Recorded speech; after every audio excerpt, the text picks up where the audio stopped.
বাবা তো বাবা, এরকমই হয়। বাবারা যতক্ষণ থাকে বটগাছ হয়ে ছায়া দিয়ে রাখে। আজকে একটা কথা মনে রাখবেন, আবদার করে বলে যায় আপনাদেরকে, বাবা, বড় ভাই, স্বামী আল্লাহর দেওয়া এক একটা নিয়ামতময় অভিভাবক।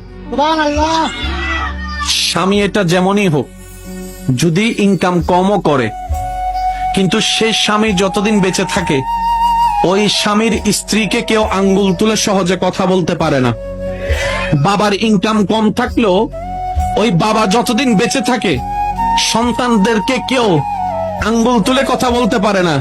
কিন্তু যখন এই মাথার উপর থেকে বাবার ছায়া চলে যায়, যখন এই মাথার উপর থেকে আমার বোনের স্বামীর ছায়া চলে যায়, এই সমাজের যে বলতে পারে না সে মানুষও আঙ্গুল দেখাই দেখাই কথা বলে। সেজন্য মনে রাখবেন, বাবারা বড় নিয়ামত।